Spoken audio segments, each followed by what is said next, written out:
So our last step with our HDRs is to get that last little bit of just whatever out of it. You know, you can accept what Photoshop gives you for the HDR, or you can really push it a lot harder.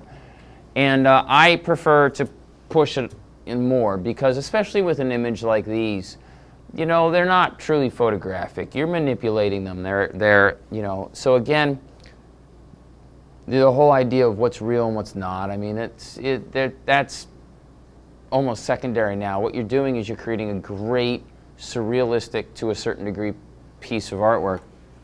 So if you take a look, to show you what I've done here, I don't even know what I've done. Where? So if I start turning off some of these layers, what I want you to see is some changes. Look at the slight change of red to the top corner there. See that? The reason for that is because as I continue to turn this off, that's what the HDR did to my image, this what we call posterization. And if you go back, I just copied this section of sky from my I like this one as much, but I just didn't like the clouds patterns as much here. So I took this section of sky from that photo, from that HDR, and I pasted it in here. But then it didn't match as much, so I had to add an adjustment layer here to change the color balance. So that's one. And I also have a set of curves, an adjustment layer here for the Penfield High School thing here, so you can see how I added some contrast to that so that that popped out a little bit better, okay? Because I wanted the text to show up a little bit. And then I have a clone layer here to get rid of, see the ghosting that was happening from, you know, I just did this handheld. So I had to do a lot of clone work. And the cloning was a lot of clone work first and then a lot of masking to get it back. So if I delete the layer mask on this, just for a second, you'll see how the clone goes into the building, and then I brought it back with the layer masking. And I showed you how to do that when we were talking about cloning with the person's face. Remember when I was looking at cloning the background out and around the woman, the bride's chin, and the bridesmaid was in the background, and it was just impossible to get that edge right.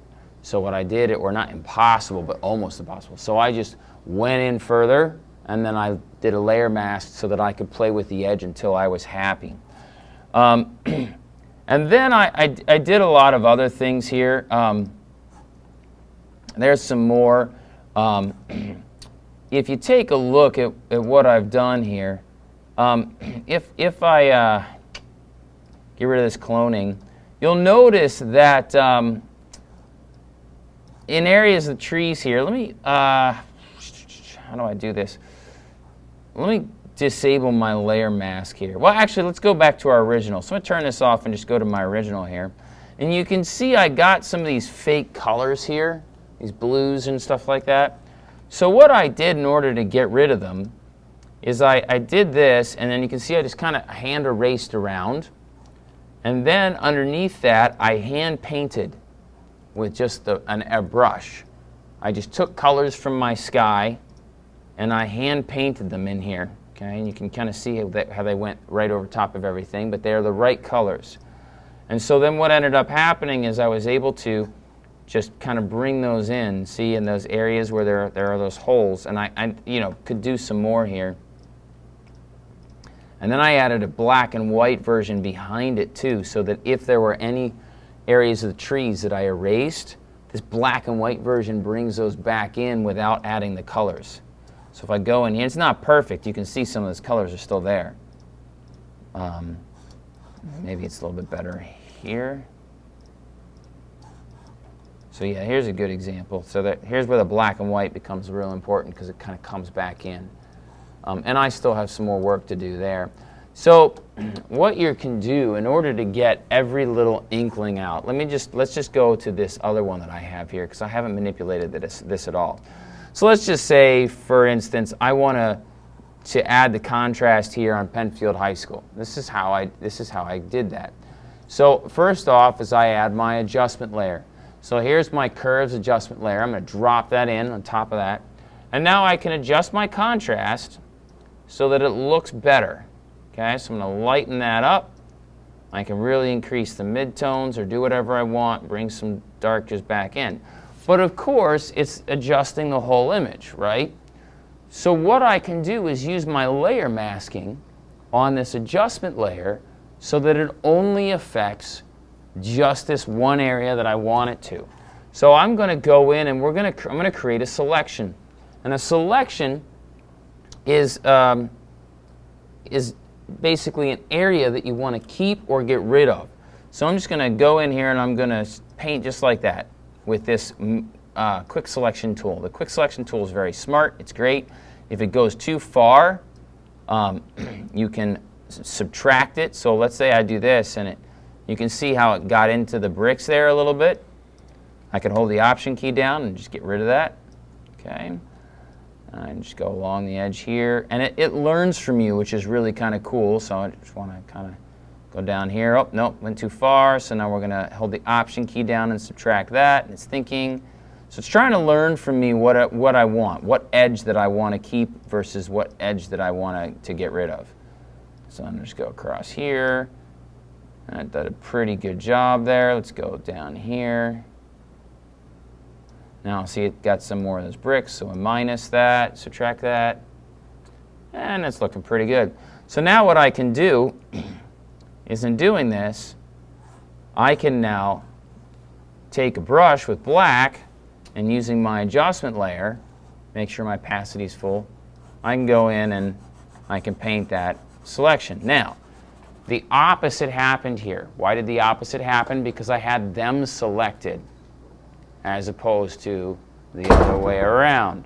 So if these are selected and I paint the black in here, now my adjustment layer is only working on the background, not on the foreground. So what I need to do is I need to inverse my adjustment layer's layer mask. So I'm going to Option click into the layer mask here like this. Okay? I'm going to get rid of the selection by deselecting, that's Command D.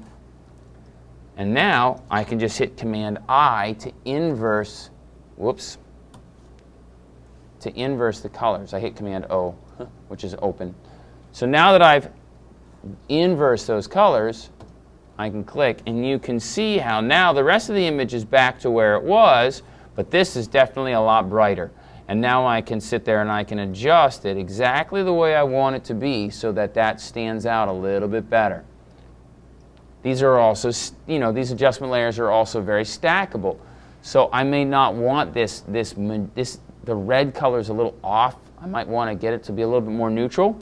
So I'm going to click here. I'm going to get a hue saturation layer, okay? And I can desaturate that.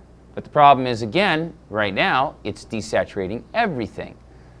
So I've already built myself a layer mask here, so if I hold the Option key down and drag it, it'll copy it from one layer to the next. Yes, I want to replace the existing layer mask with the new one, and now you can see that my saturation only affects the words, or those plates, those concrete plates that have Penfield High School engraved in them. So what you can do is you can now go through and you can really individually control things.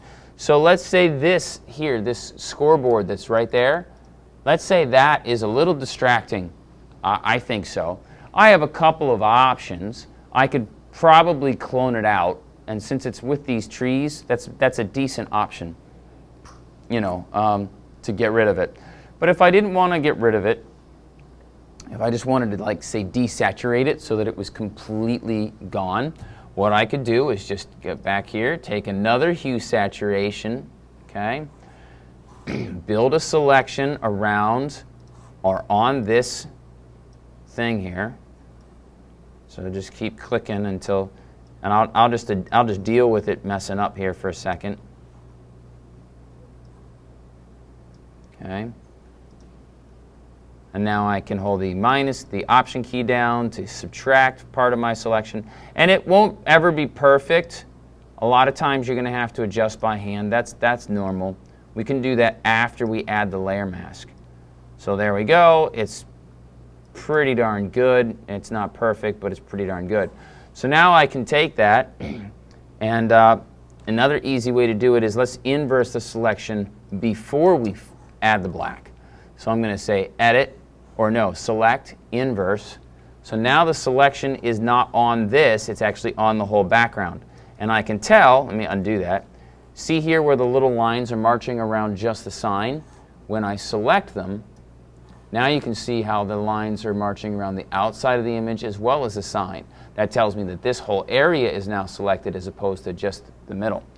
So now I can get my black paintbrush, and let's just do something crazy here so we can see the difference, okay? And then I can start painting through here. Now that's the hard way, because you can sit there and paint forever. So what we're going to do, and if you've got opacity set to your brush, you have to be worried about that. And so we're just going to edit and fill. So I'm going to say fill, this selected area with black, 100% done.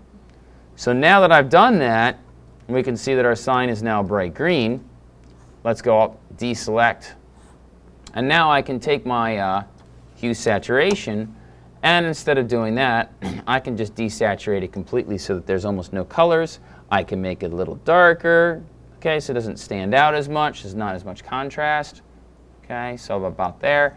And you'll notice that there is still some red in certain areas, so I need to take the eraser tool and kind of go up here and start to erase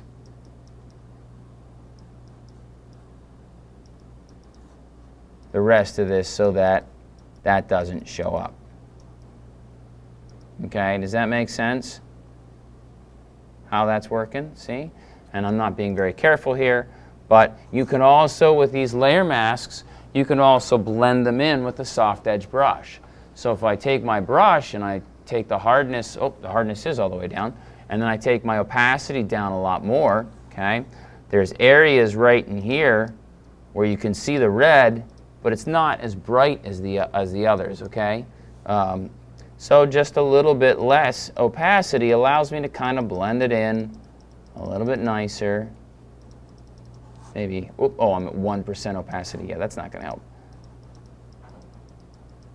And so with my soft edge brush, I can just go around this and I can get rid of that red color that's right in there, or maybe leave just a little bit of the red color so that it's blending in with the background a little bit better and a little smoother. And you know, with the layer masks, again, layer masks are so powerful that what I do and how I can do this and how I choose to blend it in with the background is really, you're able just to custom tailor it for each individual object. So now if I go back here and look at this full screen, now this isn't nearly as distracting as it was before. Our focus now is on the sunset and this red awning here of the stadium. And that's good because the stadium and the sunset are really our two subjects. So I mean, I could try to desaturate this maybe a little bit if I wanted the subject to only be the sunset. I don't really think it bothers me that much. One of the other things that I can do here is also I can bring out colors that I really want to bring out. So for instance, maybe I really want the green grass to really pop out a little bit more. Right now it's kind of a dull green. So what I can do, again, very simply, is we can adjust the green. So I'm going to click this little arrow here, get out of that, and I can bring in another hue saturation. Now the first thing that you should start to realize is, wow, you've got a lot of hue saturations. You've got a lot of, different adjustment layers. So one thing that I really think is very important is to actually start naming these by what you're correcting. So I'm going to say this, sign, desaturate, okay? So that I know what I did there. Here, this was hue saturation. So this is PHS, I don't know, sign, and then desaturate as well. Now, if that gets really confusing because I've got two signs, I can do is click on this and I'll call this scoreboard instead of just sign. Okay? Scoreboard desaturate, PHS sign desaturate, and then this is PHS sign, and I call this contrast, or you could just say curves, whatever. So now I've got, I really am organizing myself a little bit more so I know exactly which layer is which. That's actually really important to do. So now I'm going to do, this is going to be the turf. Whoops. Okay, so I'm going to saturate the turf a little bit more. So again, I'm just going to build myself a selection here with my select tools.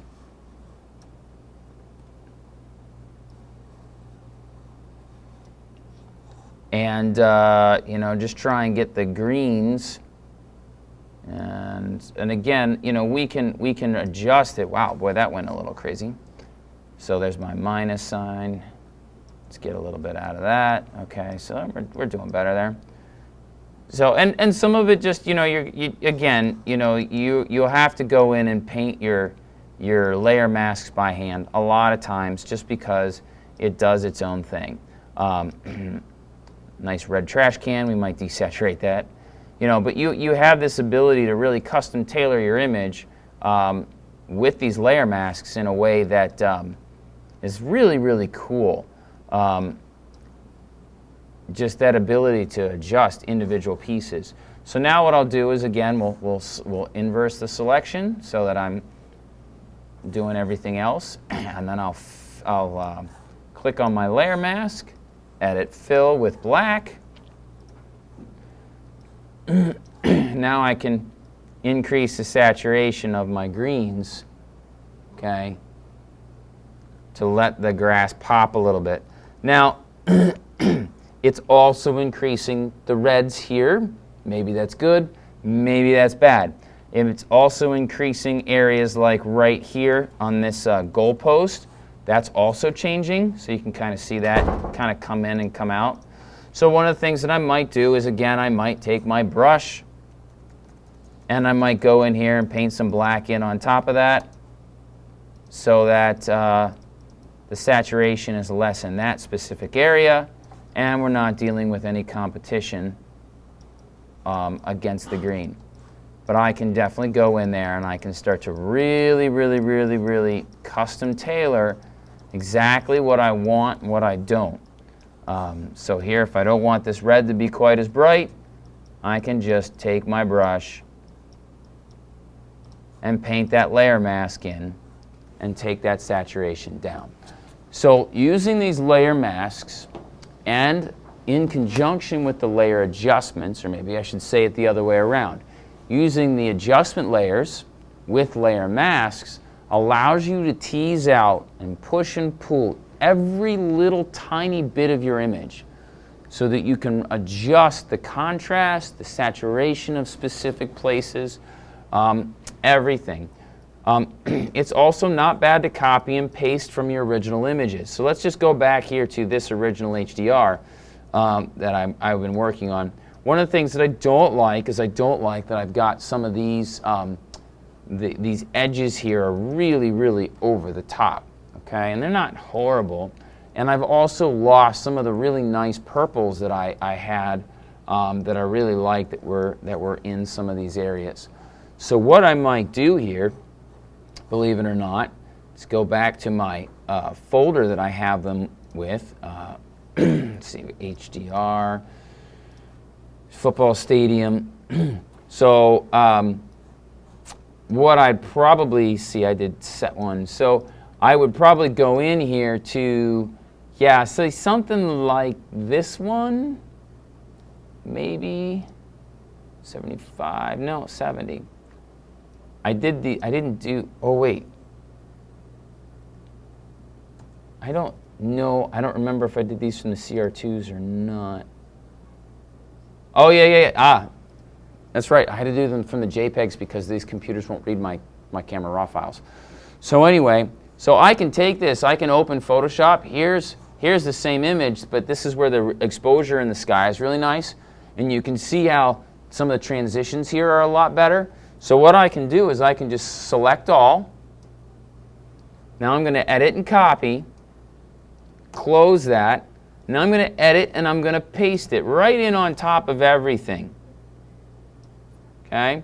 or I might even bring it down to about here. Okay?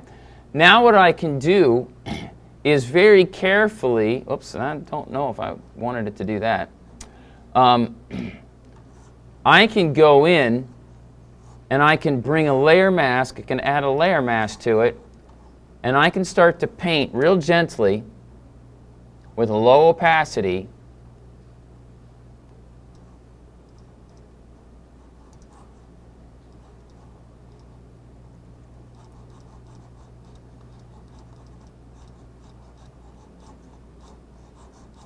See how I'm bringing some of this in?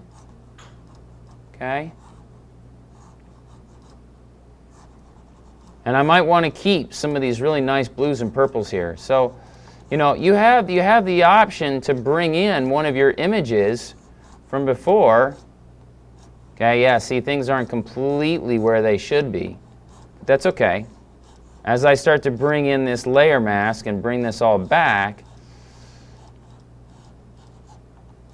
what I'm doing is I'm just allowing this photograph that I'm putting on top, I can actually bring it right back in, and with the layer masking, kind of come back in with it and allow these colors up here to maybe become a little bit more subtle than the HDR was going to let them be.